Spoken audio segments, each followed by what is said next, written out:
Good evening. On behalf of the Commission on Presidential Debates, I am pleased to welcome you to this vice presidential debate. I'm Judy Woodruff of PBS's McNeil-Lehrer NewsHour and Frontline. My colleagues on the panel are John Margolis of the Chicago Tribune, Tom Brokaw of NBC News, and Britt Hume of ABC News. The importance of tonight's debate is underscored by two facts.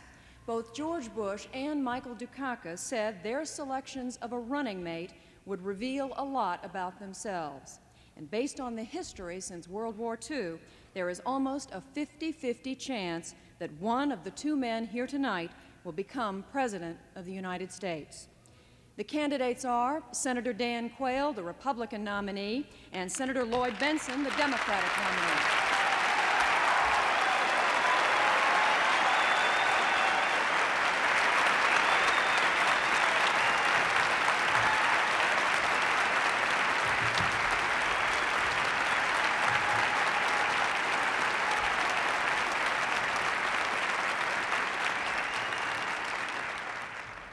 For the next 90 minutes, we will be questioning the candidates following a format designed and agreed to by representatives of the two campaigns.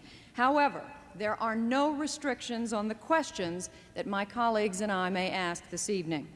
By prior agreement between the two candidates, the first question goes to Senator Quayle, and you have 2 minutes to respond.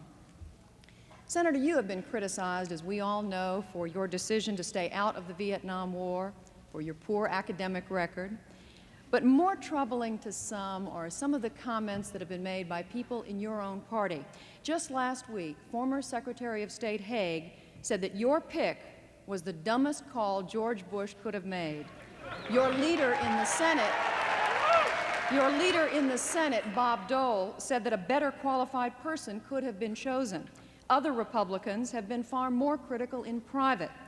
Why do you think that you have not made a more substantial impression on some of these people who have been able to observe you up close?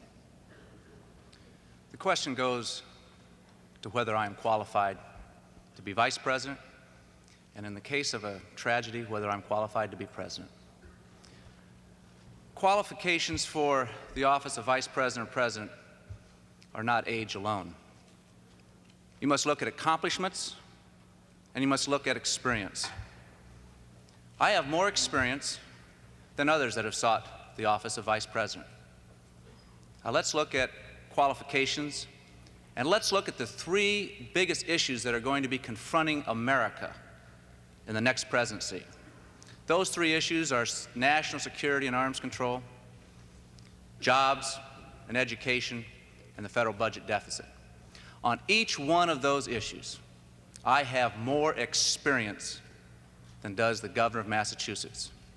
In national security and arms control, you have to understand the relationship between a ballistic missile, a warhead, what throw weight, what megatonnage is. You better understand about telemetry and encryption, and you better understand that you have to negotiate from a position of strength. These are important issues because we want to have more arms control and arms reductions. In the area of jobs and education, I wrote the Job Training Partnership Act, a bipartisan bill, a bill that has trained and employed over 3 million economically disadvantaged youth and adults in this country.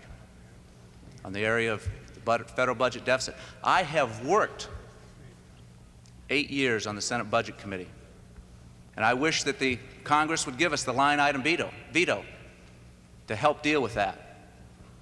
And if qualifications alone are going to be the issue in this campaign, George Bush has more qualifications than Michael Dukakis and Lloyd Bentsen combined.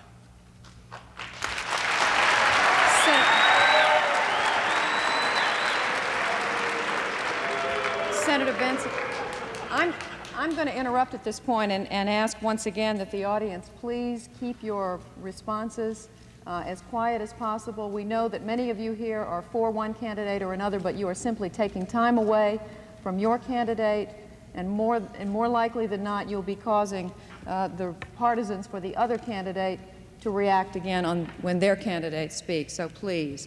Senator Bentsen, you have a 1 minute to respond. This debate tonight is not about the qualifications for the vice presidency. The debate is whether or not Dan Quayle and Lloyd Bentsen are qualified to be President of the United States. Because, Judy, just as you have said, that has happened too often in the past. And if that tragedy should occur, we have to step in there without any margin for error, without time for preparation, to take over the responsibility for the biggest job in the world, that of running this great country of ours, to take over the awesome responsibility for commanding the nuclear weaponry that this country has. No, the debate tonight is a debate about the presidency itself and a presidential decision that has to be made by you. The stakes could not be higher. Senator Bentsen, a question for you, and you also have 2 minutes to respond. What bothers people is not so much your qualifications, but your split on policy with Governor Dukakis. He has said that he does not want a clone of himself, but you disagree with him on some major issues: aid to the Nicaraguan Contras, the death penalty, gun control, among others. If you had to step into the presidency, whose agenda would you pursue, yours or his? Well, I'm delighted to respond to that question because we agree on so many things and the vast majority of the issues. We agree on the fact that we have to cut this deficit. And Governor Dukakis has been able to cut that deficit 10 budgets in a row in the state of Massachusetts, while he lowered the tax burden on their people from one of the highest to one of the lower in the United States. That is a major sense of achievement, and I admire that, and I'm just delighted to be on the ticket with him. Governor Dukakis and I agree that we ought to have a trade policy for this country, that we've seen this administration more than double the national debt, that they've moved this country from the #1 lender nation in the world to the #1 debtor nation in the world under their administration, that they have not had a trade policy, that they've let trade be a handmaiden for other foreign policy objectives of the country, that this country has exported too many jobs and not enough products. And as I worked to pass a trade bill through the United States Senate, they threw roadblocks in the way every step of the way. But we passed a trade bill that has this premise, that any country that has full access to our markets, we're entitled to full access to their markets. Now that means that we're going to stand tough for America, and we're going to protect those jobs, and we're going to push American products, and we're going to open up markets around the world. We'll show leadership in that respect and turn this deficit in trade around. That's the sort of thing that Michael Dukakis and I will do to bring about a better America for all of our people. Senator Quayle, a minute to respond. As you noticed, Senator Bentsen didn't tell you very much about what Governor Dukakis would do. Governor Dukakis, one of the most liberal governors in the United States of America, the one thing he tried to point out about Governor Dukakis is that he's cut taxes. The fact of the matter is, Senator Bentsen, he's raised taxes 5 times. He just raised taxes this last year, and that's why a lot of people refer to him as Tax Hike Mike. That's why they refer to the state of Massachusetts as Taxachusetts, because every time there's a problem, the liberal governor from Massachusetts raises taxes. I don't blame Senator Bentsen for not talking about Governor Michael Dukakis. He's talking more about his record. If I had to defend the liberal policies of Governor Michael Dukakis, I wouldn't talk about it either. John Margolis, a question for Senator Bentsen. Senator Bentsen, you have claimed that Vice President Bush and the Republicans will raid the Social Security Trust Fund, and you have vowed to protect it. But as chairman of the Senate Finance Committee, you must know that there's something to the argument of your fellow Democrat, Bob Strauss, that some restraint on Social Security growth may be needed, or at least some decision to tax most Social Security benefits as regular income. In fact, you once voted for and spoke for a 6-month delay on cost of living adjustment increases for Social Security. Senator, aren't you and Governor Dukakis using this issue politically rather than dealing with it responsibly? Well, I must say I hate to disappoint my good friend Bob Strauss, but we have a contract with the American people on Social Security. And Social Security is an issue where Senator Quayle voted 8 times to cut the benefits on Social Security, where this administration came in and tried to cut the benefits, the minimum benefits, $122 a month for widows, for retirees, tried to cut the benefits for 62-year-old retirees by 40%, tried to do an end run on Social Security when they first came in after promising not to cut it by some $20 billion. And while we were working together to reform the Social Security system and to be certain that that money was going to be there for people when they retired, at that point they tried a $40 billion end run to cut Social Security. Now the record is clear, and we saw Vice President Bush fly back from the West Coast to break a tie in the United States Senate. He doesn't get to vote very often in the Senate, but he made a special trip to come back and vote against a cost of living increase. Now, when you talk about Social Security, the people that are going to protect it are the Democrats that brought forth that program.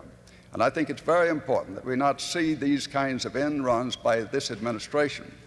When they talk about the fact that they're going to continue to cut this budget, I know too well what their track record is. And we should be concerned about that kind of an effort once again after the election is over. Senator Quayle, your response. Senator Bentsen, you know that I did not vote to cut Social Security benefits 8 times. What I have voted for, and what Senator Bentsen has voted for, is to delay the cost of living adjustments. Senator Bentsen 2 times in the United States Senate voted to delay the cost of living adjustments. The governor of Massachusetts at a governor's conference supported a resolution to delay the cost of living adjustment. And John, you're right. They use this for political advantage. What they try to do time and time again is to scare the old people of this country. That's the politics of the past. In 1983, Republicans and Democrats dropped their political swords and in a bipartisan effort saved the Social Security system. Republicans and Democrats banded together because we know that this program is not a Republican program. It's not a Democrat program. It's a program for older Americans. And that program is actuarially sound to the turn of this century. John, a question for Senator Quayle. Senator, since coming to the Senate, you have voted against environmental protection legislation about 2/3 of the time. These include votes against pesticide controls, the Toxic Waste Superfund, and health and safety protection from nuclear wastes. Senator, do you consider yourself an environmentalist? And if you do, how do you reconcile that with your voting record? I have a very strong record on the environment in the United States Senate. I have a record where I voted for the Superfund legislation. I have a record where I voted against my president on the override of the Clean Water Act. I have voted for the major pieces of environmental legislation that have come down and been voted on in the United States Senate. This administration, and I support this administration in its environmental efforts, has moved in the area of the first time to deal with the ozone problem. We now have an international treaty, a treaty that is commonly referred to as the Montreal Treaty. For the first time, we are talking about the impact of CO2 to the ozone layer. That's progress with the environment. We are committed to the environment. I take my children hiking and fishing, walking in the woods and the wilderness. Believe me, we have a commitment to preserving the environment. You bring up the environment, you can't help but think about the environmental policy of the governor of Massachusetts. He talks about being an environmentalist. Let me tell you about his environmental policy. The Boston Harbor, which is the dirtiest waterway in America. Tons of raw sewage go in there each and every day. What has the governor of Massachusetts done about that? Virtually nothing. And then he has the audacity to go down to New Jersey and tell the people in New Jersey that he's against ocean dumping. This is the same governor that applied for a license to dump Massachusetts sewage waste off the coast of New Jersey. Who has the environmental record? Who has the environmental interests? George Bush and I do. Senator Bentsen. This late conversion is interesting to me, I must state.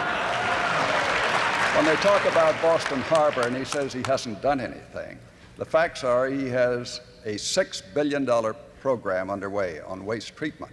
And it was this administration, their administration, that cut out the money early on to be able to clean up water and made it impossible to move ahead at that time on Boston Harbor. We're the authors, the Democratic Party, of clean air, of clean water, of the Superfund. I'm one who played a very major role in passing the Superfund legislation. And every environmental organization that I know, every major one, has now endorsed the Dukakis-Bentsen ticket.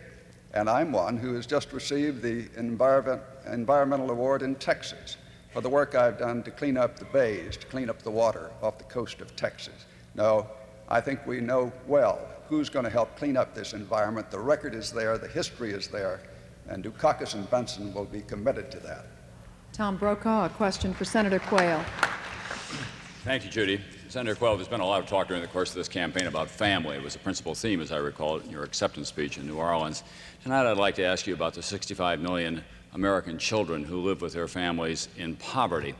I'd like for you to describe to the audience the last time that you may have visited with one of those families personally, and how you explain to that family your votes against the school breakfast program, the school lunch program, and the expansion of the child immunization program.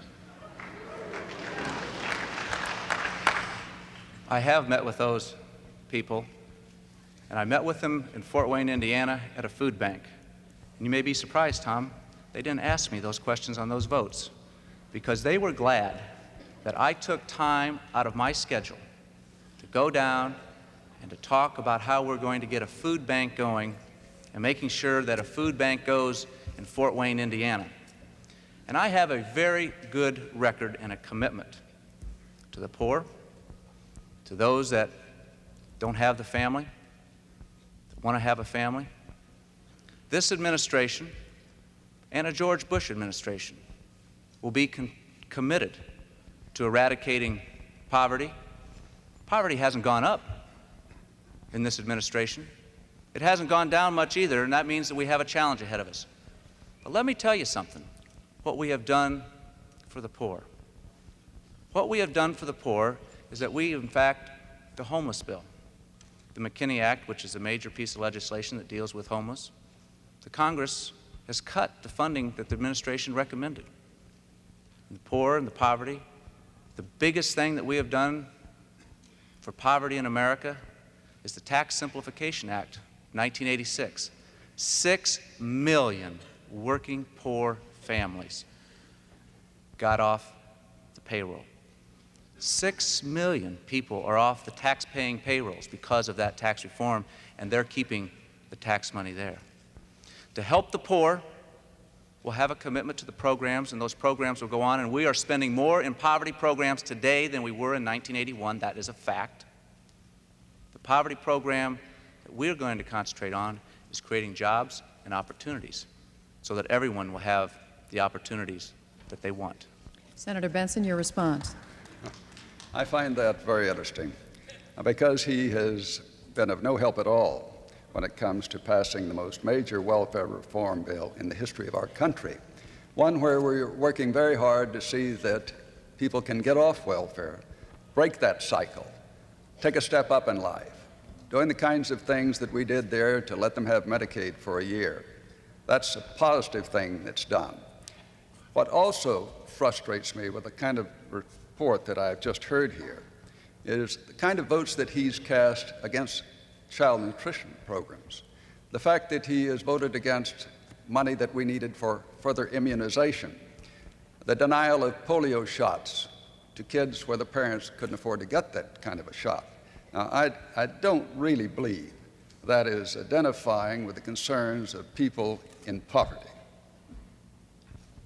Tom, a question for Senator Bentsen. Senator Bentsen, I'd like to take you back to the question that Judy asked you about your differences with Michael Dukakis on contra aid. After all, the contra aid is one of the cutting issues of foreign policy of this country in the last 8 years.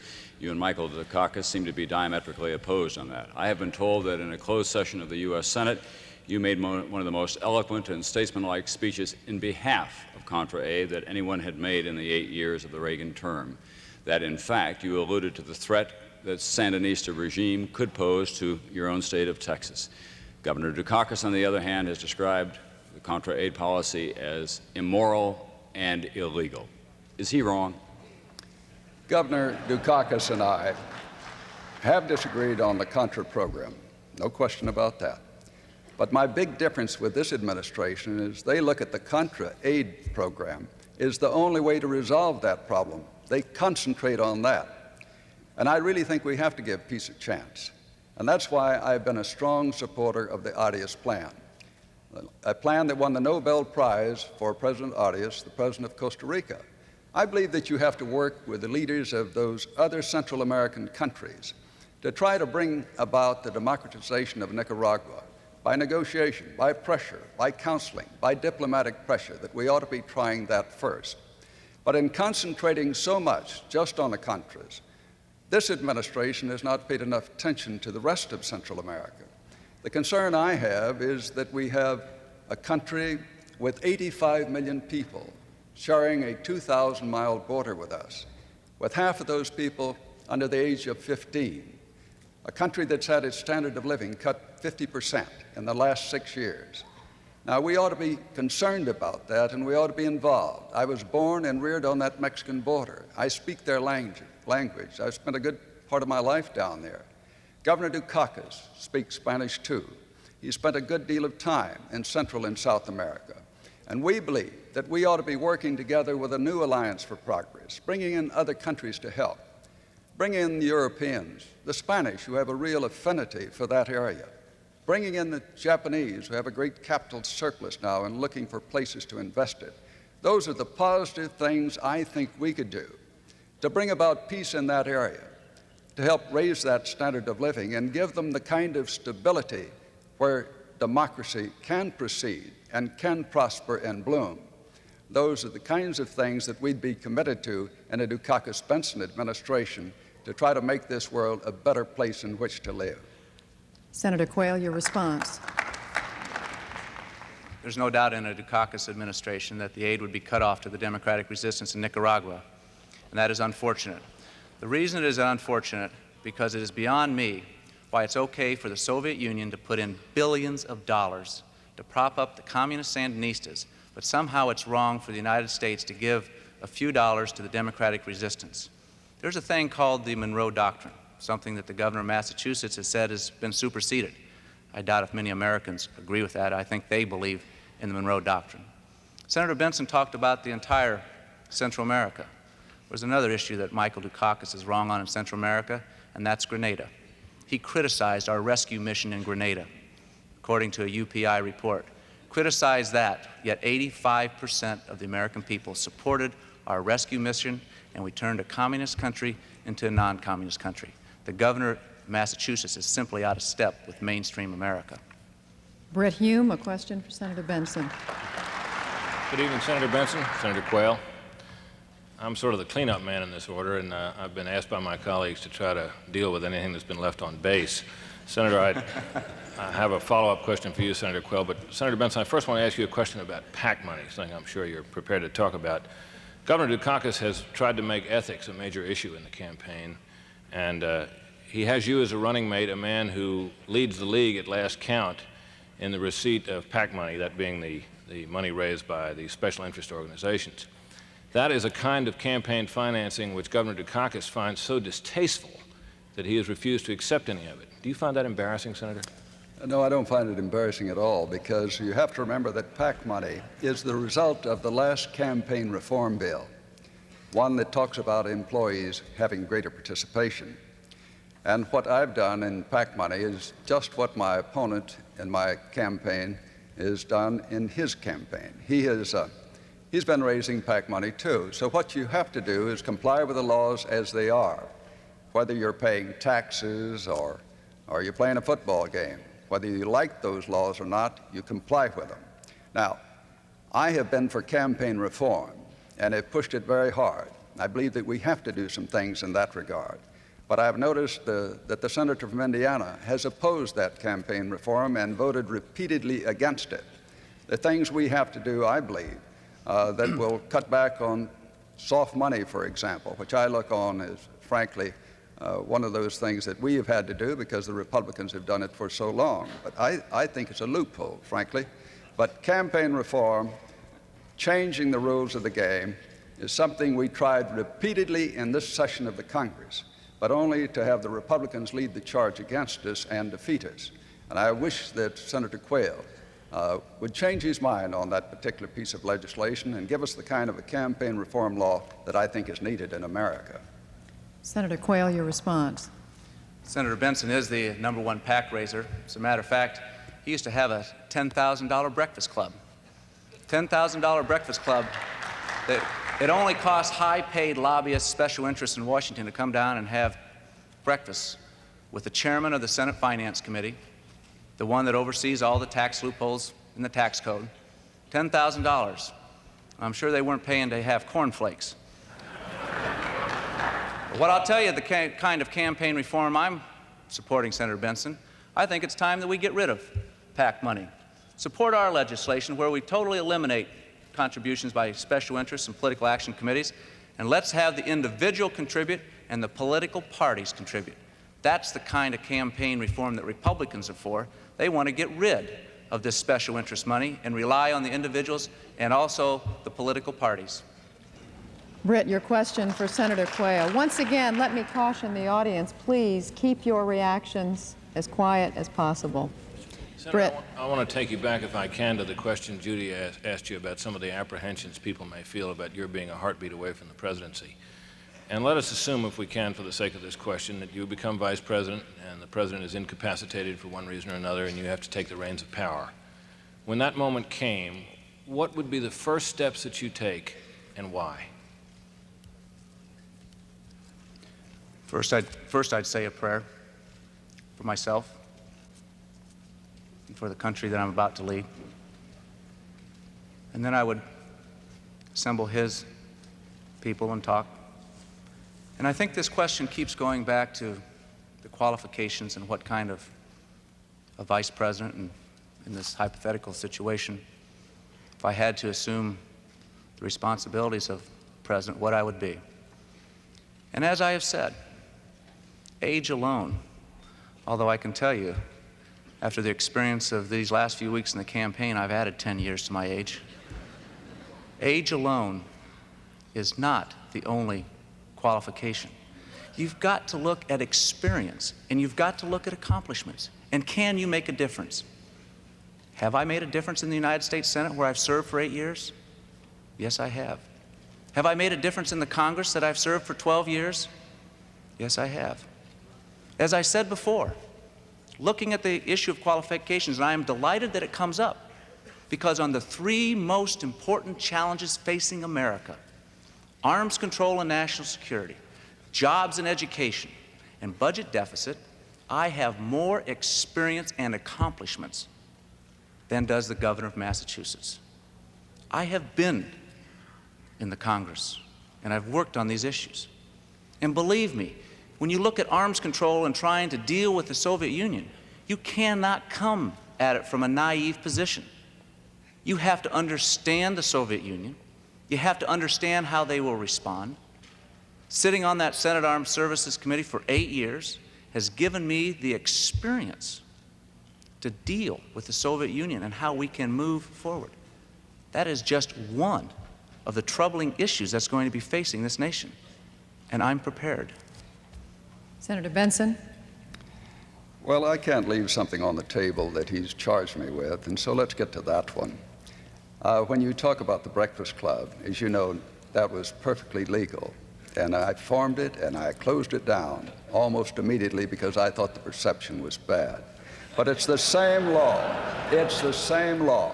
that lets you invite high-priced lobbyists down to Williamsburg and bring them down there and entertain them playing golf, playing tennis, and bringing Republican senators down there to have exchanged for that contributions to their campaign.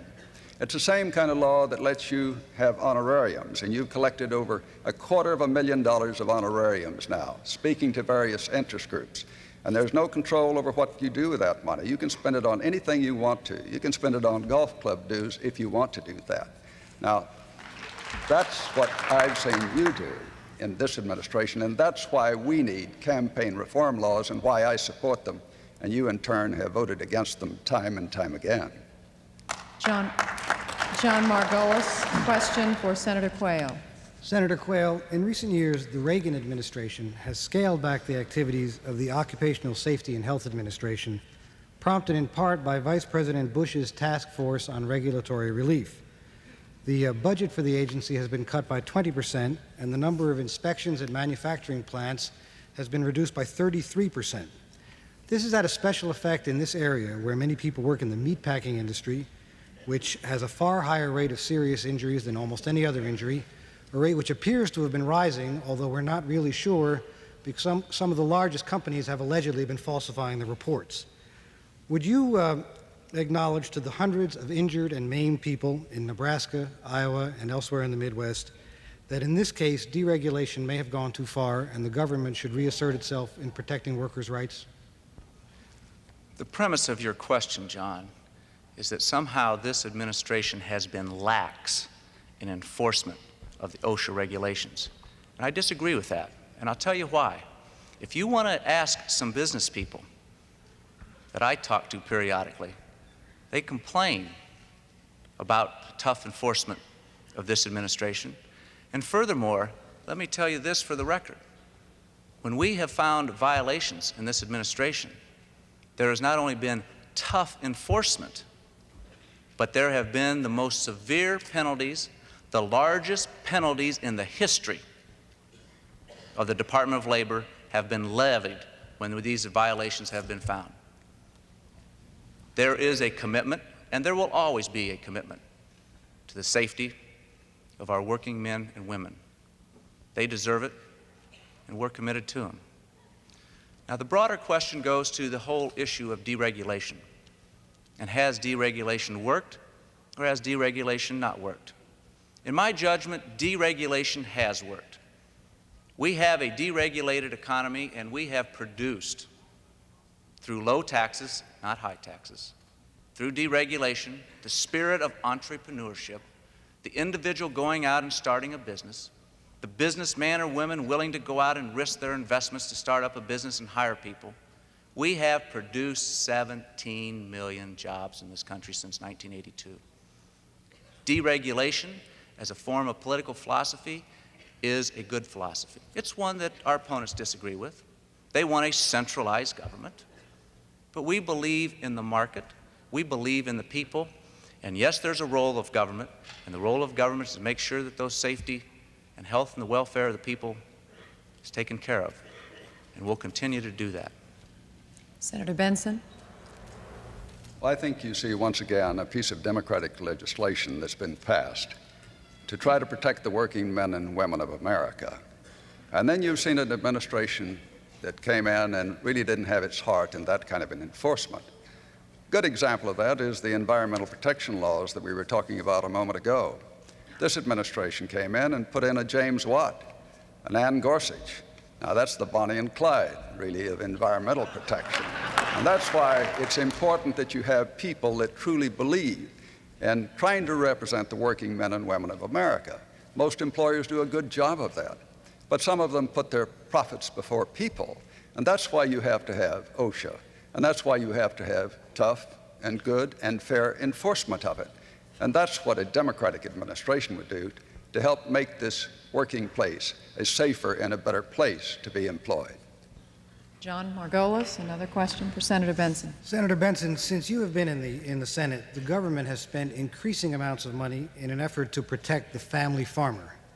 But most of the subsidies seem to go to the largest and richest farmers who presumably need it least, while it's the smaller farmers who are often forced to sell out, sometimes to their large farmer neighbor who's gotten more subsidies to begin with. Despite the fact that I believe you, sir, are rather a large farmer yourself, do you believe it's time to uncouple the subsidy formula from the amount of land a farmer has and target federal money to the small and medium-sized farmer? Well, I've supported that. I voted for the 50,000 limitation to get away from the $1 million contributions to farmers. You know, of the four that are on this ticket, I'm the only one that was born and reared on a farm and still involved in farming. So I think I understand their concerns and their problems. No, I feel very strongly that we ought to be doing more for the American farmer. And what we've seen under this administration is a neglect of that farmer. We've seen them drive 220,000 farmers off the farm. They seem to think the answer is move them to town, but we ought not to be doing that. What you have seen them do is cut farm assistance for the rural areas by over 50%. We're seeing rural hospitals close all over the country because of this kind of an administration. We've seen an administration that has lost much of our market abroad because they have not had a trade policy. We saw our market lost by some 40%. And that's one of the reasons that we've seen the cost of the farm program, which was only about $2.5 billion when they took office, now go to about $25 billion. Now, we can bring that kind of a cost down and get more to market prices if we'll have a good trade policy. I was in January visiting with Mr. Takeshita, the new Prime Minister of Japan. I said, you're paying 5 times as much for beef as we pay for it in our country, 6 times as much for rice. You have a $60 billion trade surplus with us. You could improve the standard of living of your people. You're spending 27% of your disposable income on food. We spend 14 or 15%. When you have that kind of a barrier up against us, that's not free and fair trade, and we don't believe that should continue. We would be pushing very hard to open up those markets and stand up for the American farmer and see that we recapture those foreign markets. And I think we can do it with the Dukakis-Bentsen administration. Senator Quayle. Senator Bentsen talks about recapturing the foreign markets. Well, I'll tell you one way that we're not going to recapture the foreign markets, and that is if, in fact, we have another Jimmy Carter grain embargo. Jimmy Carter grain embargo set the American farmer back. You know what the farmer's interested in? Net farm income. Every 1% of increase in interest rates, $1 billion out of the farmer's pocket. Net farm income, increase inflation, another $1 billion. Another thing the farmer's not interested in, and that's supply management that the Democratic platform talks about. But the governor of Massachusetts, he has a farm program. He went to the farmers in the Midwest and told them not to grow corn, not to grow soybeans, but to grow Belgium endive. That's what he and his Harvard buddies think of the American farmer. Grow Belgium endive. To come in and to tell our farmers not to grow corn, not to grow soybeans, that's the kind of farm policy you'll get under a Dukakis administration, and one I think the American farmer rightfully will reject. Tom Brokaw, a question for Senator Bentsen. Senator Bentsen, you were a businessman before you entered the U.S. Senate. Let me offer you an inventory, if I may. Lower interest rates, lower unemployment, lower inflation, and arms control deal with the Soviet Union. Now 2 guys come through your door at your business and say, we'd like you to change, without offering a lot of specifics. Why would you accept their deal? You know, if you let me write $200 billion worth of hot checks every year, I could give you an illusion of prosperity, too. But that's what this administration has done. This is an administration that has more than doubled the national debt, and they've done that in less than 8 years. They have taken this country from the #1 lender nation in the world to the #1 debtor nation in the world. And the interest on that debt next year, on this Reagan-Bush debt of our nation, is going to be $640 for every man, woman, and child in America because of this kind of a credit card mentality. So we go out and we try to sell our securities every week and hope that the foreigners will buy them. And they do buy them, but every time they do, we lose some of our economic independence for the future. Now they've turned around and they've bought 10% of the manufacturing base of this country. They bought 20% of the banks. They own 46% of the commercial real estate in Los Angeles. They're buying America on the cheap. Now, when we have other countries that can't manage their economy down in Central and South America, we send down the American ambassador. We send down the International Monetary Fund, and we tell them what they can buy and what they can sell and how to run their economies. The ultimate irony would be to have that happen to us because foreigners finally quit buying our securities.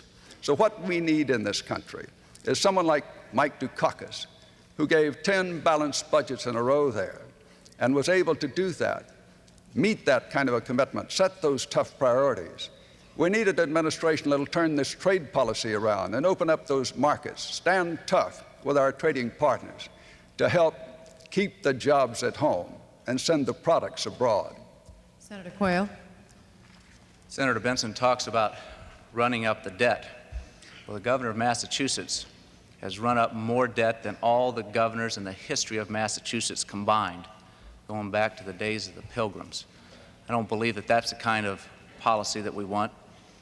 The question went to the heart of the matter. Tom, you asked the question that why would we change? Well, we have changed since 1980. We've got interest rates down. We got inflation down. People are working again.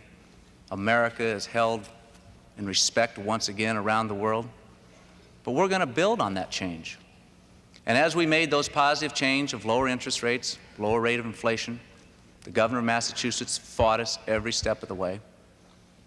We are proud of the record of accomplishment and the opportunities and the hope for millions of Americans. Hope and opportunity of these Americans is because of the policies that we have had for the last 8 years, and we want to build on that and change it for even the better.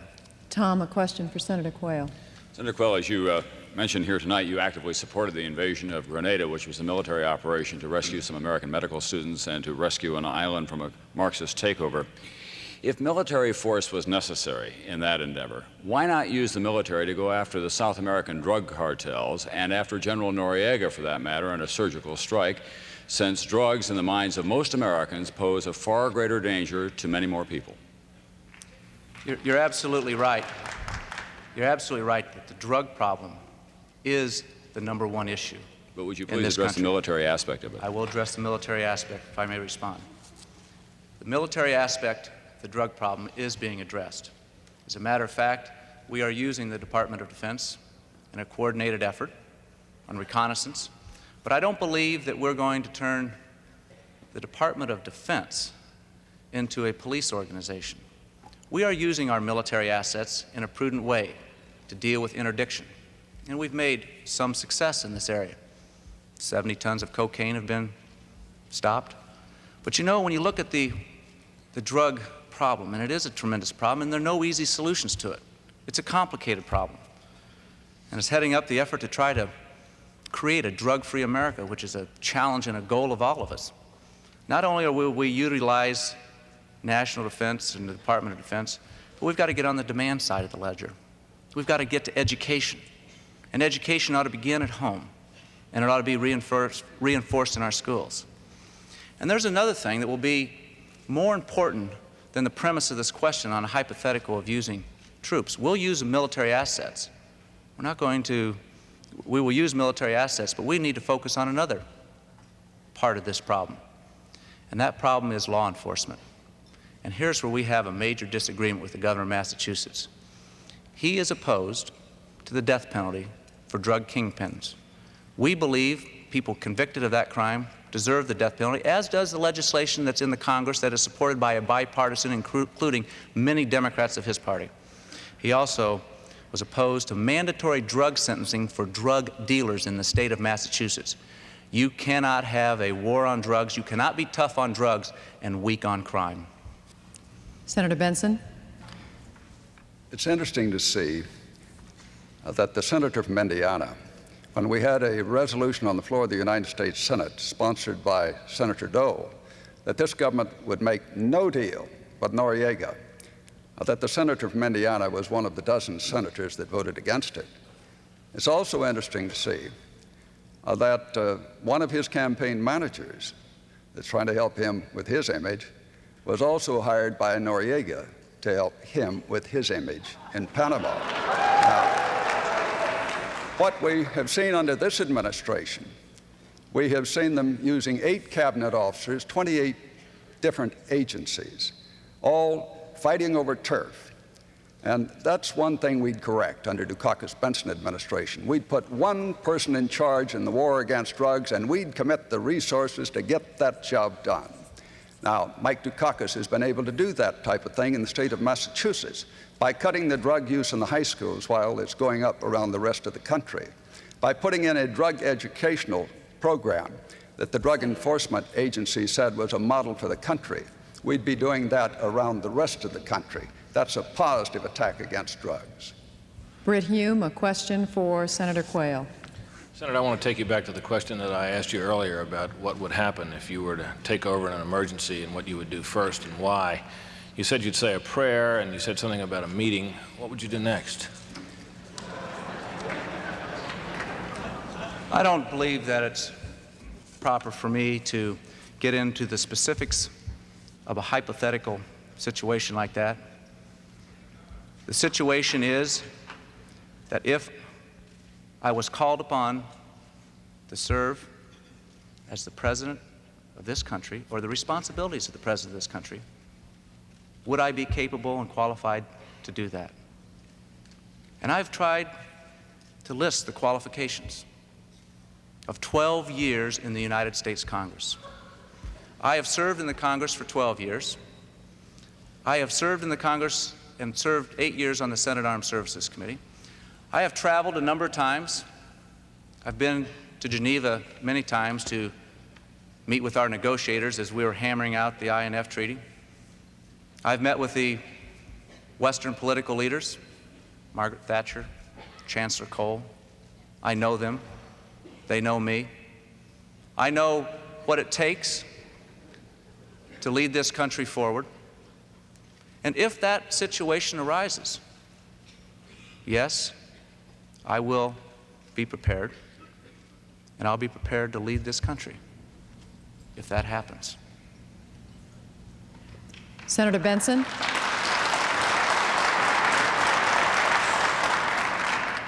Once again, I think what we're looking at here is someone that can step in at the presidency level at the moment. If that tragedy would occur, and if that's the case, again, you have to look at maturity of judgment, and you have to look at breadth of experience. You have to see what kind of leadership roles that person has played in his life before that crisis struck him. And if you do that type of thing, then you arrive at a judgment that I think would be a wise one. And I hope that would mean that you'd say, we're going to vote for Mike Dukakis and Lloyd Bentsen. Britt, a question for Senator Bentsen. Senator, I want to take you back, if I can, to the celebrated Breakfast Club. When it was first revealed that you had a plan to have people pay $10,000 a plate to have breakfast with you, you handled it with disarming, not to say charming candor. You said it was a mistake, and you disbanded it and called the whole idea off, and you were widely praised for having handled it deftly. The question I have is, if the Washington Post had not broken that story and other media picked up on it, what can you tell us tonight as to why we should not believe that you would still be having those breakfasts to this day? Well, I must say, but I don't make many mistakes, but that one was a real doozy, and I agree with that. And as you know, I immediately disbanded it. It was perfectly legal. And you have all kinds of such clubs on the Hill, and you know that. But I still believe that the better way to go is to have a campaign reform law that takes care of that kind of a situation. Even though it's legal, the perception is bad. So I would push very strong to see that we reform the entire situation. I'd work for that end, and that's what my friend from Indiana has opposed repeatedly, vote after vote. Senator Quayle. He disbanded the club, but he still got the money. He is the number one receiver of political action committee money. Now, Senator Bentsen's talked about reform. Well, let me tell you about the reform that we're pushing. Let's eliminate political action committees, the special interest money. There's legislation for the Congress to do that. That way we won't have to worry about breakfast clubs or who's the number one PAC raiser. We can go back and get the contributions from the working men and women and the individuals of America. We can also strengthen our two-party system, and it needs strengthening, and rely more on the political parties than we have in the past. That's the kind of campaign reform that I'm for, and I hope the Senator will join me. John Margolis, a question for Senator Bentsen. Senator, we've all just finished, most America has just finished one of the hottest summers it can remember, and apparently this year will be the 5th out of the last 9 that are among the hottest on record. No one knows, but most scientists think that something we're doing, human beings are doing, are exacerbating this problem, and that this could, in a couple of generations, threaten our descendants' comfort and health and perhaps even their existence. As Vice President, what would you urge our government to do to deal with this problem? And specifically as a Texan, could you support a substantial reduction in the use of fossil fuels, which might be necessary down the road? Well, I think what you can do in that one, and which would be very helpful, is to use a lot more natural gas, which burns a lot cleaner. And what Mike Dukakis has said is that he'll try to break down those regulatory roadblocks that you have in the regulatory agency that denies much of the passage of that natural gas to the Northeast, where you in turn can fight against acid rain, which is another threat because it's sterilizing our lakes, it's killing our fish. And it's interesting to me to see in the resume of Senator Quayle that he brags on the fact that he's been able to fight the acid rain legislation. I don't think that that's a proper objective in trying to clean up this environment. But the greenhouse effect is one that has to be a threat to all of us. And we have to look for alternative sources of fuel. And I've supported that very strongly. The Department of Energy is one that has cut back substantially on the study of those alternative sources of fuel. We can use other things that will help the farmer. We can convert corn to ethanol, and I would push for that very strong. So absolutely, I'll do those things that are necessary to put the environment of our country number one, because if we don't protect that, we'll destroy the future of our children, and we must be committed to trying to clean up the water, clean up the air, and do everything we can, not only from a research standpoint, but also in the applied legislation to see that that's carried out. Senator Quayle. Vice President George Bush has said that he will take on the environmental problem. He has said further that he will deal with the acid rain legislation and reduce millions of tons of the SO2 content. That legislation won't get through the Congress this year, but it will get through in a George Bush administration. A George Bush administration that is committed to the environment. Now, the greenhouse effect is an important environmental issue. It is important for us to get the data in to see what alternatives we might have to the fossil fuels and make sure that we know what we're doing. And there are some explorations and things that we can consider in this area. The drought highlighted the problem that we have, and therefore we need to get on with it. And in a George Bush administration, you can bet that we will. John, a question for Senator Quayle. Senator, as Vice President, your most important contribution would be the advice you gave the President. One of the most troubling facts that's going to face the new administration is the fact that the United States has now become the world's largest debtor nation. In 1987, foreigners underwrote our debts to the tune of about $138 billion. Last week, a top official of the Japanese Economic Planning Agency bragged that Japan now is in a position to influence the value of the dollar, of our interest rates, and even our stock prices, and he warned that one day maybe they'd do just that. If you were Vice President of the United States and Japan did that, what would you tell the President to do? When you look at dealing with this total problem, it's not just with the Japanese, but the underlying question on this total world debt problem, you have got to see why are we a debtor and what is attracting the foreign investment into our country today, whether it's Japanese or others. I would rather have people come over here and to make investments in this country rather than going elsewhere. But because by coming over here and making investments in this country, we are seeing jobs.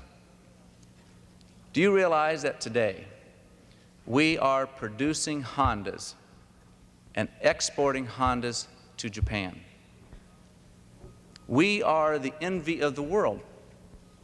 The United States, some of Senator Bentsen's supporters laugh at that. They laugh at that because they don't believe that the United States of America is the envy of the world. Well, I can tell you, the American people think the United States of America is the envy of the world.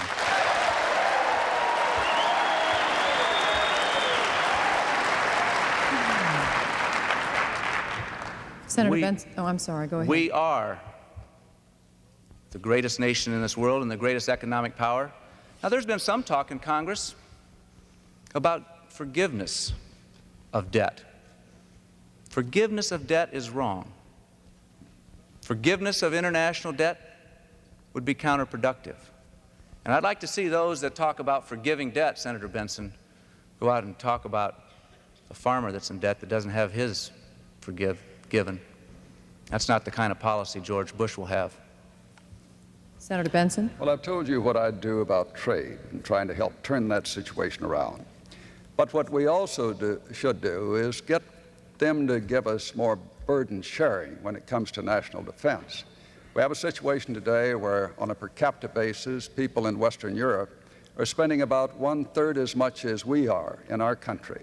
And then when you go to Japan, where we're spending 6.5% on defense of the democracies, they're spending 1%. I met with some of the Japanese business leaders, talking to them about it.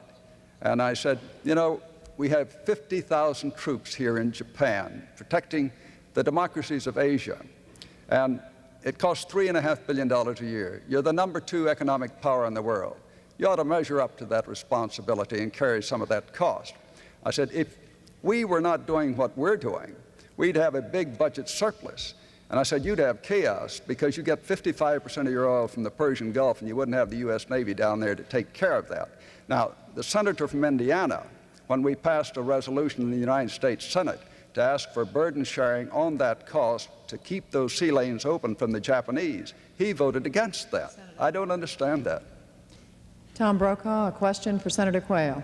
Senator Quayle, I don't mean to beat this drum until it has no more sound left in it, but to follow up on Brett Hume's question, when you said that it was a hypothetical situation, it is, sir, after all, the reason that we're here tonight, because you are running not just for vice president. And if you cite the experience that you had in Congress, surely you must have some plan in mind about what you would do if it fell to you to become president of the United States, as it has to so many vice presidents just in the last 25 years or so. Let me try to answer the question one more time. I think this is the 4th time that I've had this question. And I think that 3 times that I've had this question, and I'll try to answer it again for you as clearly as I can. Because the question you're asking is, what kind of qualifications does Quayle have to be president? What kind of qualifications do I have, and what would I do in this kind of a situation? And what would I do in this situation? I would make sure that the people in the cabinet and the people and the advisors to the president are called in, and I'll talk to them, and I'll work with them. And I will know them on a first-hand basis, because as vice president, I'll sit on the National Security Council. And I'll know them on a first-hand basis because I'm going to be coordinating the drug effort. I'll know them on a first-hand basis because Vice President George Bush is going to recreate the Space Council, and I'll be in charge of that. I will have day-to-day activities with all the people in government. And then, if that unfortunate situation happens, if that situation, which would be very tragic, happens, I will be prepared to carry out the responsibilities of the presidency of the United States of America. And I will be prepared to do that. I will be prepared not only because of my service in the Congress, but because of my ability to communicate and to lead. It is not just age, it's accomplishments, it's experience. I have far more experience than many others that sought the office of Vice President of this country. I have as much experience in the Congress as Jack Kennedy did when he sought the presidency. I will be prepared to deal with the people in the Bush administration if that unfortunate event would ever occur. Senator Bentsen. Senator, I served with Jack Kennedy. I knew Jack Kennedy. Jack Kennedy was a friend of mine. Senator, you're no Jack Kennedy.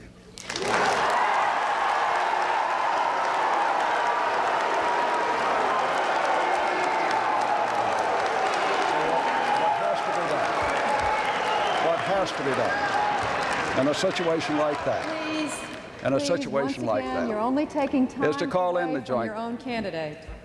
That was really uncalled for, Senator.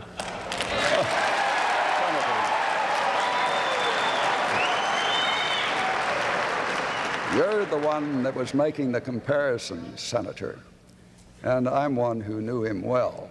And frankly, I think you're so far apart in the objectives you choose for your country that I did not think the comparison was well taken.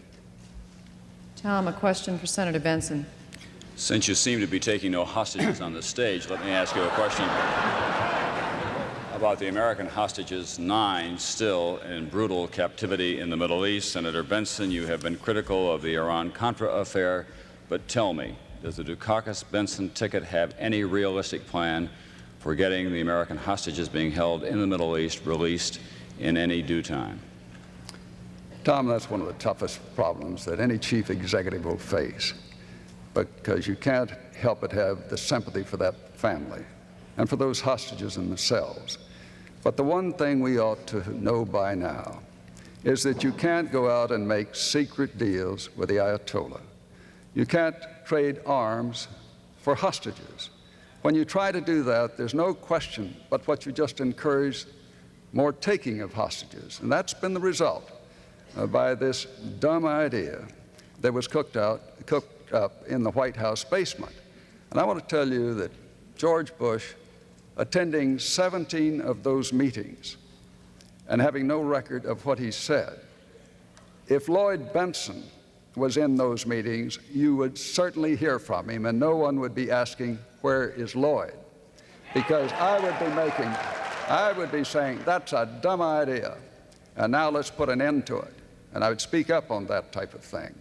So all you can do in that is to continue to push, use every bit of diplomatic pressure you can, what you can do in the way of economic pressure in addition to that. And that's what you would strive to do, to have a successful release finally of those hostages, but not to encourage more taking of hostages. Senator Quayle. There's no doubt about it that arms for hostages is wrong, and it will never be repeated. We learn by our mistakes. But there have been a number of successes in foreign policy in this administration. But the question goes to a very difficult one. How do you do it? No one has the answer. If they did, we'd certainly do it. But we won't keep trying. We'll keep trying. We'll keep the doors open. And hopefully someday, Iran and others who control those hostages will want to return to civilized international community. And they can do that starting now by releasing those hostages that are held illegally. Britt Hume, a question for Senator Bentsen. Senator, much of the Dukakis and Bentsen campaign of late has been devoted to the notion that Senator Quayle isn't ready for the vice presidency and perhaps the presidency, and certainly nothing that you have said here tonight suggests that you think otherwise. I wonder if you think it's really fair for you to advance that view in light of the fact that you ran for the presidency, not the vice presidency, in 1976, having not yet completed one full term in the Senate and having previously served 3 terms in the House almost a quarter of a century earlier, when in fact your time in Washington was about equal to what he has now. Well, I think what you have to look at is the record of a man who has served his country in war, headed up a squadron in combat, a man who built a business, knew what it was to meet a payroll, create jobs, and then serve in the United States Senate, and one who has been able to bring about some of the kinds of legislation that I've been able to bring about in my service there. I must say I didn't do a very good job of running for the presidency, and I'm well aware of that. But what we're looking at today is trying to judge once again the breadth of experience and the maturity of someone taking on this kind of a task. That's the judgment that has to be exercised by the people of America. It's a presidential decision that you're facing, and it's a very important one, because we're talking about who's going to lead this country into its future, and you can't have a more important responsibility than that one. Senator Quayle.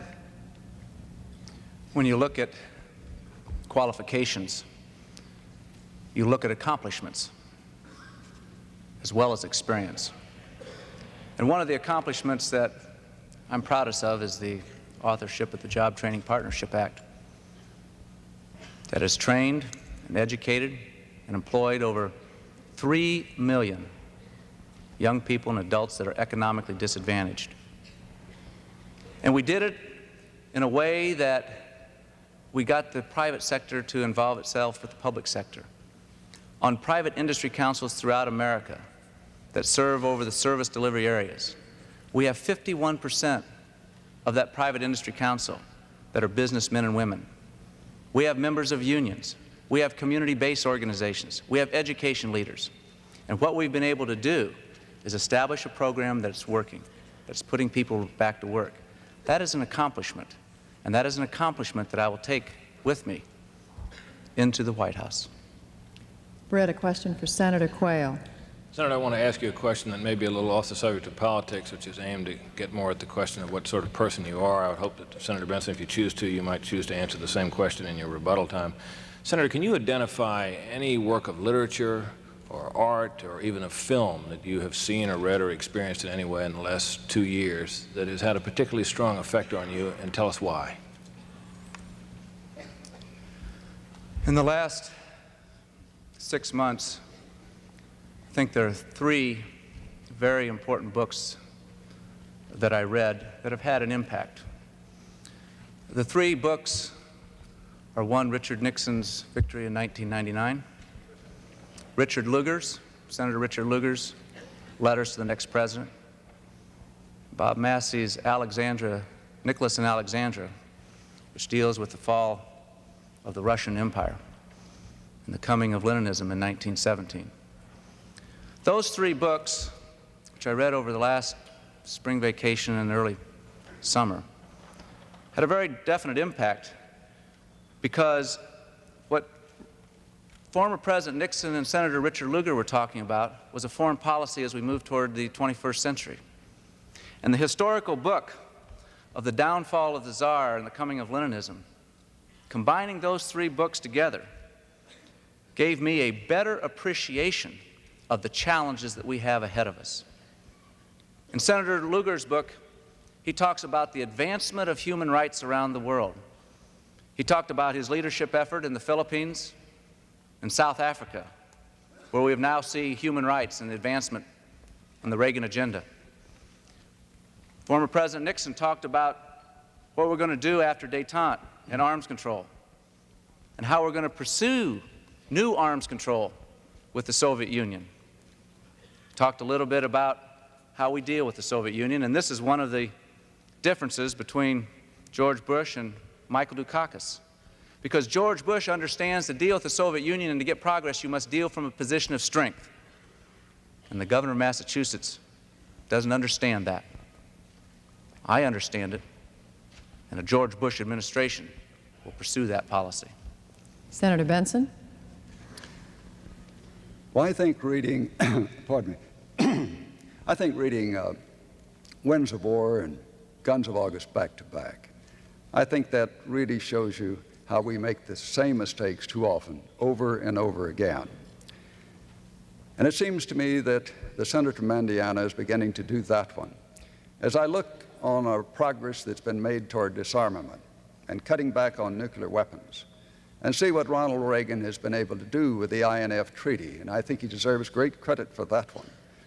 I see a situation where the senator from Indiana has now jumped off the reservation when we talk about building on what Ronald Reagan has done, and opposes what Ronald Reagan wants to do, the Joint Chiefs of Staff and the Secretary of Defense, and says, let's go slow on doing further disarmament and trying to get to the next treaty. I think that's a mistake. I think that you have to deal with the Russians from strength, and we have to understand that you have to have a strong, modernized nuclear deterrent. But I think we can make substantial progress, and we ought to take advantage of it. I think he's arrived at a very dangerous judgment in the question of war and peace, and it concerns me very much, because I saw him also try to sabotage the INF Treaty when it was on the floor of the United States Senate with what he was doing there. He's listening once again Senator. to the winds of the radical right. My light was still on, Judy. John Margolis. Question for Senator Quayle. Senator Quayle, I want to go back to the matter of qualifications, which I think for most people is more than just your how long you've been in the John, we can't hear you. Can you What? speak up? Can you hear now? I can hear you.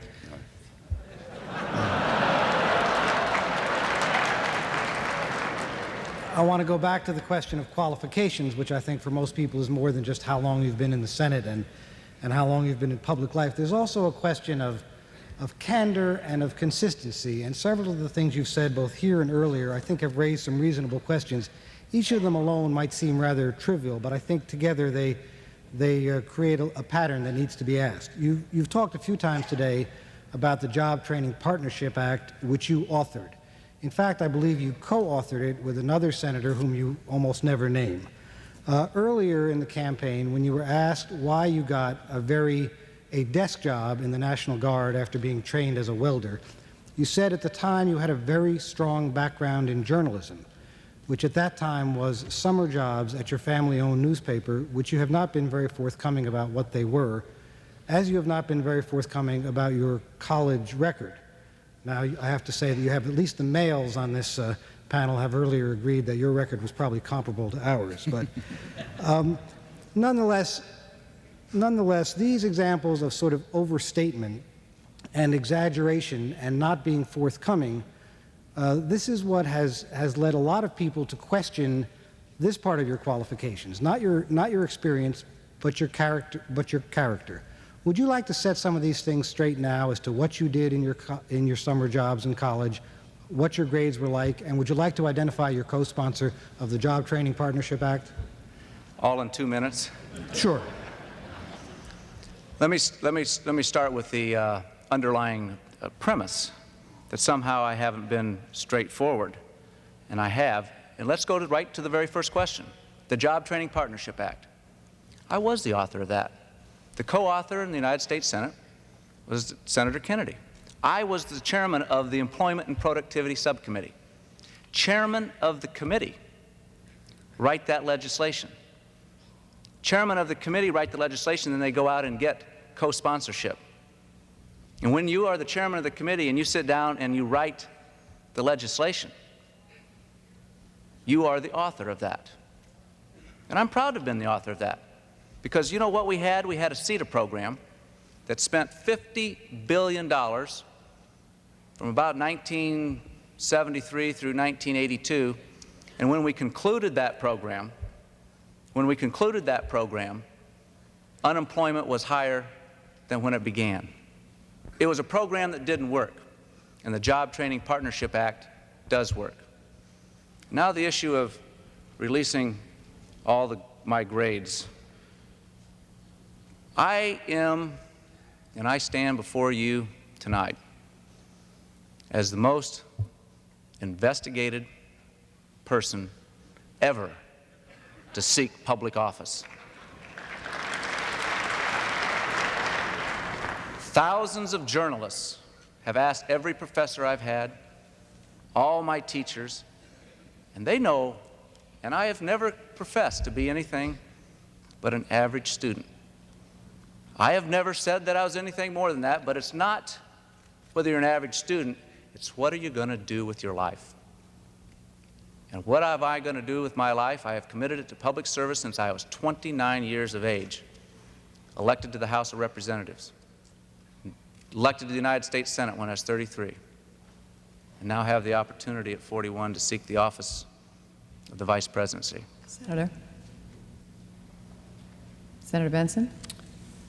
I have absolutely no quarrel with Senator Quayle's military record, but I do strongly disagree with him on some of the issues. You make great patriotic speeches, and I enjoy them, but I don't understand your vote on veterans issues.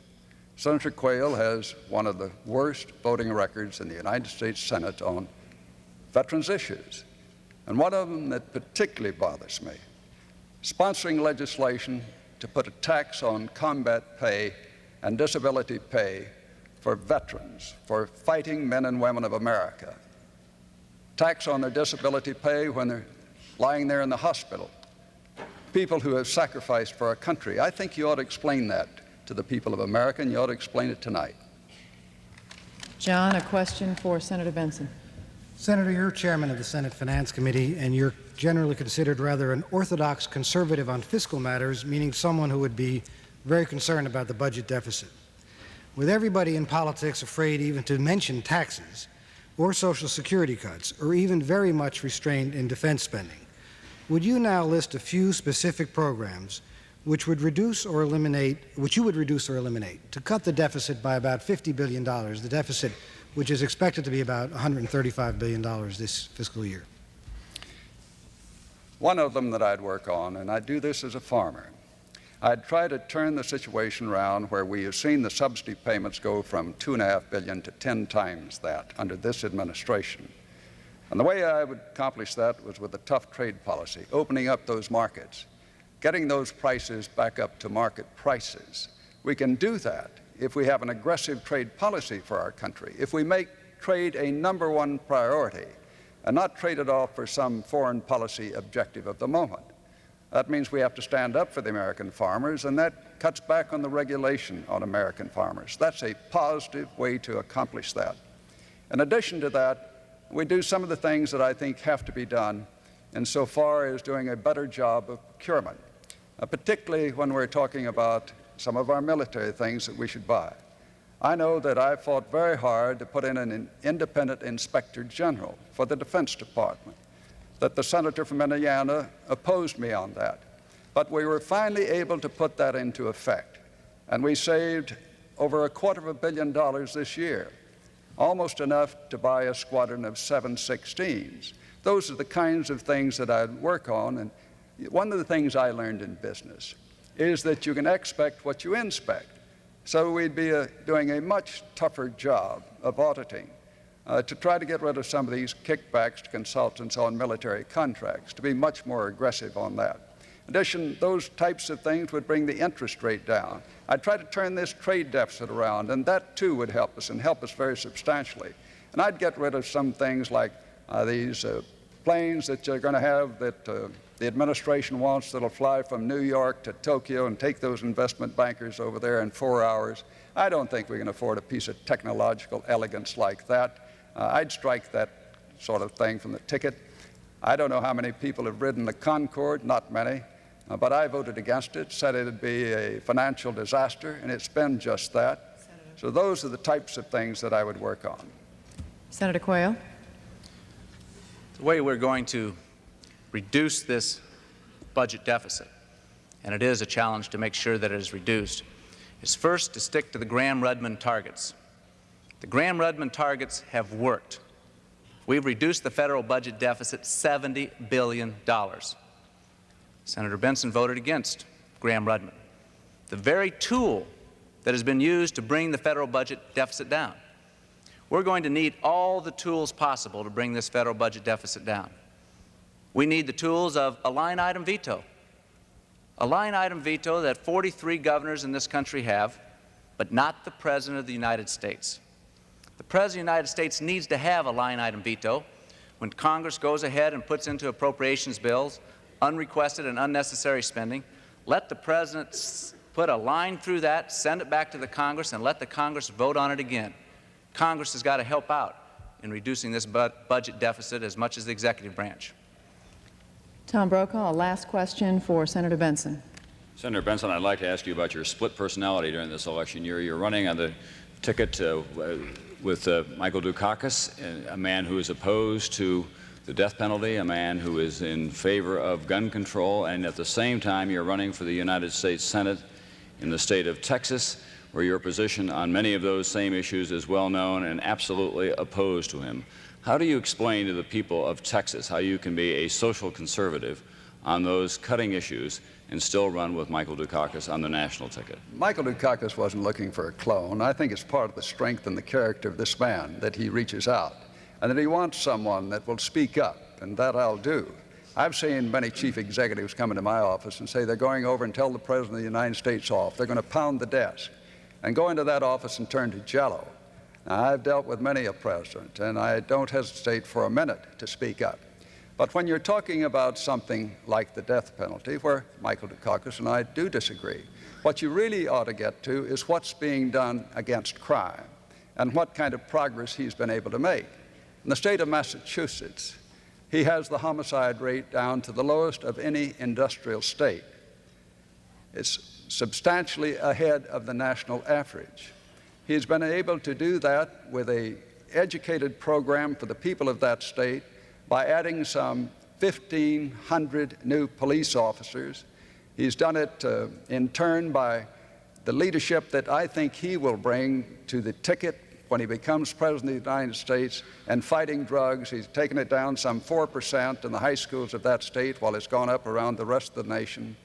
But you would see him as President of the United States being very aggressive in this fight against crime and having that kind of a successful result. And that's one of the reasons I'm delighted and proud to be on the ticket with him. Sure, we have some differences, but overall we have so many things we agree on. This situation of a trade policy, of cutting back on the deficit, those are positive plus things and major issues facing our nation. Senator Quayle. One of the things that they don't agree on is in the area of national defense. National defense and how we're going to preserve the freedom in this country. Michael Dukakis is the most liberal national Democrat to seek the office of presidency since George McGovern. He is against the MX missile, the Midget Man, cutting 2 aircraft carriers. He is opposed to many defense programs that are necessary to defend this country. That's why former Secretary of Defense and former Energy Secretary in the Carter administration, Jim Schlesinger, in an open letter to Time magazine, asked Governor Dukakis, "Are you viscerally anti-military?" Jim Schlesinger never got an answer. And the reason he did is because the governor of Massachusetts doesn't want to answer former Secretary Jim Schlesinger on that very important question. Tom, a last question for Senator Quayle. Senator Quayle, all of us in our lifetime encounter an experience that helps shapes our adult philosophy in some form or another. Could you describe for this audience tonight what experience you may have had and how it shaped your political philosophy? There are a lot of experiences that I've had that have shaped my adult philosophy, but the one that I keep coming back to time and time again, and I talk about it at commencement addresses, I talk about it in the high schools, I talk about it when I visit the job training centers, and it's the advice that my maternal grandmother, Martha Pulliam, who's 97 years old, we are a modern-day 4-generation family. The advice that she gave me when I was growing up is advice that I've given my children, and I've given to a number of people. And it's very simple. It's very common sense. And she says, you can do anything you want to if you just set your mind to it and go to work. Now, the Dukakis supporters sneer at that because it's common sense.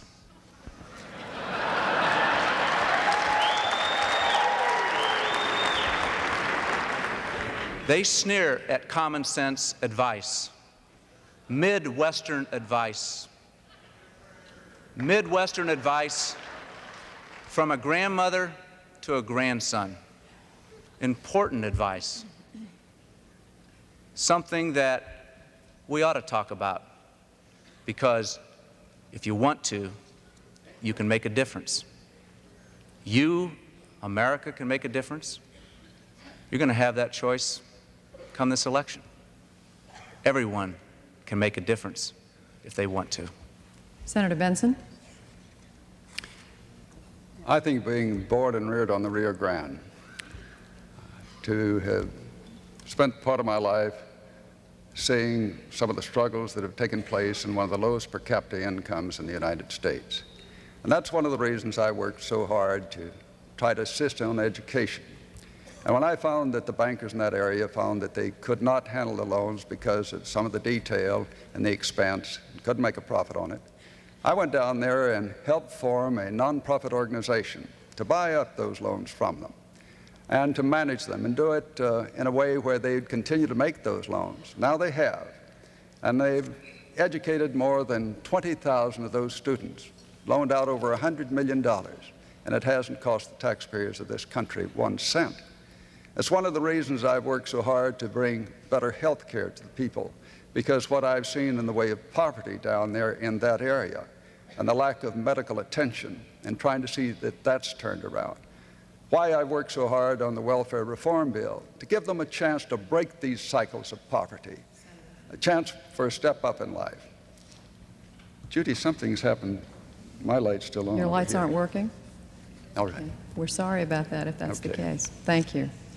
Thank you, Senator Bentsen. Thank you, Senator Quayle. We have now come to the end of the questions, and before I ask the candidates to make their closing remarks, on behalf of the Commission on Presidential Debates, I'd like to thank all of you for joining us. Senator Quayle, yours is the first closing statement. Thank you. Tonight has been a very important evening. You have been able to see Dan Quayle as I really am, and how George Bush and I want to lead this country into the future. Thank you, America, for listening, and thank you for your fairness. Now you will have a choice to make on Election Day. You will have a choice of whether America is going to choose the road of Michael Dukakis or the road of George Bush as we march toward the 21st century. The road of Michael Dukakis comes down to this: bigger government, higher taxes. They've always believed in higher taxes. They always have, and they always will. Cuts in national defense. Back to the old economics of high interest rates, high inflation, and the old politics of high unemployment. Now the road of George Bush is the road to the future, and it comes down to this: an America second to none, with visions of greatness, economic expansion, tough laws, tough judges, strong values, respect for the flag and our institutions. George Bush will lead us to the 21st century, a century that will be of hope and peace. Ronald Reagan and George Bush saved America from decline. We changed America. Michael Dukakis fought us every step of the way. It's not that they're not sympathetic. It's simply that they will take America backwards. George Bush has the experience, and with me, the future. A future committed to our family, a future committed to the freedom. Thank you, good night, and God bless you.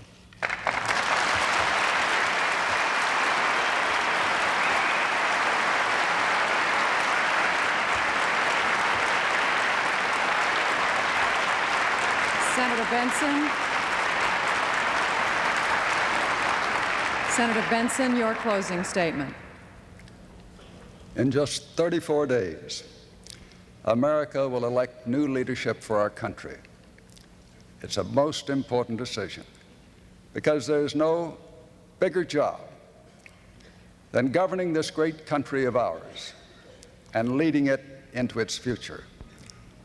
Mike Dukakis and Lloyd Bentsen offer you experienced, tempered, capable leadership to meet those challenges of the future. Our opposition says lower your sights, rest on your laurels. Mike Dukakis and Lloyd Bentsen think America can do better, that America can't just coast into the future, clinging to the past. This race is too close. The competition is too tough, and the stakes are too high. Michael Dukakis and Lloyd Bentsen think America must move into that future, united in a commitment to make this country of ours the most powerful, the most prosperous nation in the world. As Americans, we honor our past, and we should. But our children are going to live in the future. And Mike Dukakis says, the best of America is yet to come. But that won't happen, taking care of our economy, just putting it on automatic pilot. It won't happen by accident. It's going to take leadership, and it's going to take courage, and the commitment and a contribution by all of us to do that. I've worked for the betterment of our country, both in war and peace, as a bomber pilot, as one who has been a businessman and a United States Senator, working to make this nation the fairest and the strongest and the most powerful in the world. Help us bring America to a new era of greatness. The debate has been ours, but the decision is yours. God bless you.